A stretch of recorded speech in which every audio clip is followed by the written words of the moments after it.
So, how do we improve our mental health? Because while we took a look at everything that was destroying our mental health, we must look at the other side of the coin too, actually taking the action to improve our mental health.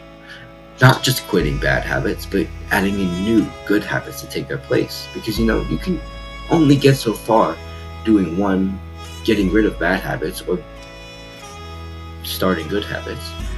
But if you want to really improve, you need to do them together. So let's talk about adding in some good habits. So first and foremost, by far the best for me is meditation. Now for you guys, maybe meditation doesn't work as well, but you have to at least give it a real honest chance, because it is such a good thing for me that I think it would probably work for everybody if they just gave it a chance. Meditation has increased my attention span, my ability to focus, my ability to remain present in the moment. It helps me declutter all the mess inside my brain, to sort them out into things that I need, things that I don't need, push away the things that I need, to become the observer of my emotions and not become my emotions. There's so much meditation you can do to improve your mind. It helps you become more stoic, be able to receive emotions, and instead of immediately reacting to them, to think about them logically, and to take away emotions that you don't feel like you need, to embrace the emotions that would make you happy, like happiness, joy, excitement, while also embracing, yet not letting emotions like anger and sadness control you. Now, many people quit meditation because they try to do more than they can handle. They just start doing meditation. They're like, let's sit here for half an hour. And then 5 minutes later, they're like, oh, I'm done. I can't do this. They're like, meditation doesn't work anyway. I can't do this anyways. And then they end up quitting. I do 20 minutes of meditation a day. I've been doing this for a year and a half now, and I still only do 20 minutes a day. I can do 25, I've done 30 a couple times, but I feel like my floor is 20 minutes. That's not that much if you think about it. And I've been doing it for a year. If I go on to my little meditation app, I have 6,743 minutes on this app. And I still can only really do like a maximum of half an hour at a time. So it doesn't have to be half an hour when you start. It can even just be sitting and doing 10 deep breaths, 1 minute of meditation.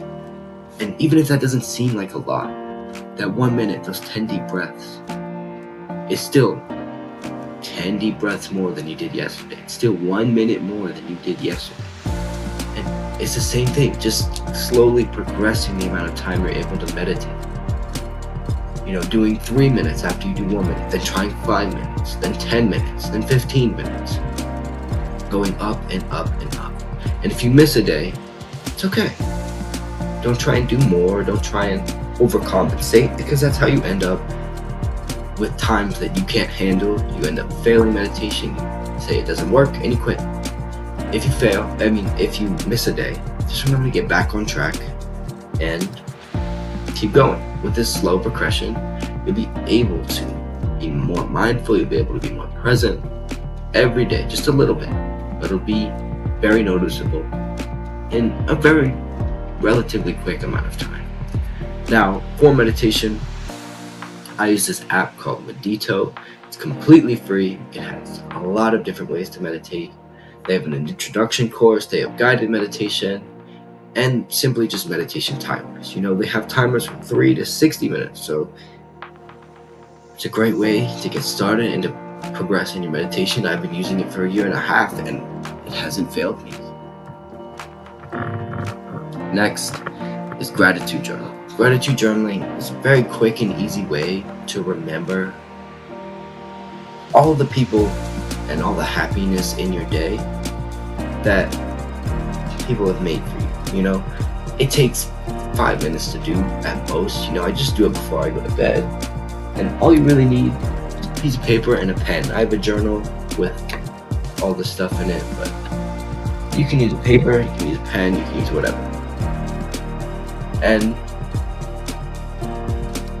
just acknowledging those positive things that people have done for you make you see the positive in life so much more.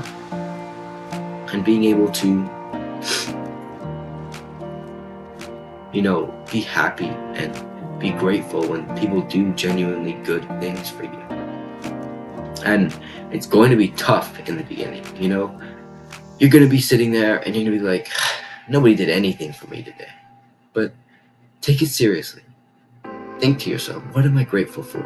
It can be something very small, like your mom driving you to school. It can be something really big, like somebody giving you $1,000. But taking the time to recognize all the positives in your day will make your life so much more happy and better. So every day, try and find at least 3 to 5 things that you are grateful for. Write them down in the journal. All right? And now, the final thing is to go outside, get some sunlight. Because what a lot of people do is they sit inside all day, away from sunlight, away from everything. Even right now, I'm sitting inside. My windows are open. I know sun. Windows are open, letting the sunlight in. I find it very important. This is something that I make very important, to go outside every day. So, why go outside? Well, one, you're supposed to go outside every day. Humans lived outside, hunting, gathering. They weren't meant to stay inside.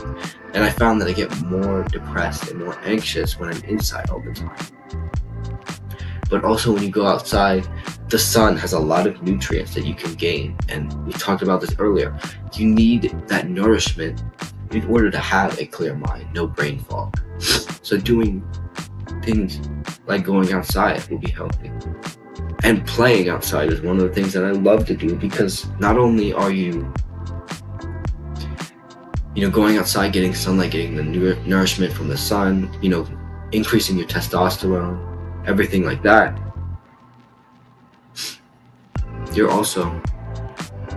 can build stronger relationships with friends. You can just have fun, which I feel like is really good. My neighbors, I've talked about them a lot. They're my best friends. I call them my second brothers, my second set of brothers. But I play outside with them all the time, building our relationship together. And it's super awesome. So going outside and going to play with friends outside, very, very important to me. So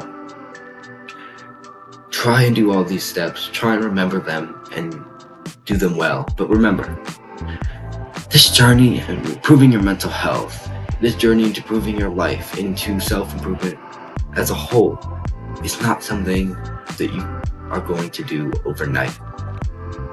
This is for life, and there's always going to be times where you really don't want to meditate, you really don't want to write in your journal, you really want to eat junk food. You have to keep pushing. This journey is full of ups, it's full of downs. There will be periods where everything is going right for you and you feel like you're in God mode. There'll be periods where you feel like you can't stay on track at all, but that's life. And you will always be improving even in those times of hardship. Life is full of challenges and successes. You need to embrace them and focus on making progress, not being perfect. Anyways, I hope this video helped. Do the hard work, especially when you don't feel like it. I'll see you guys next time. Bye-bye.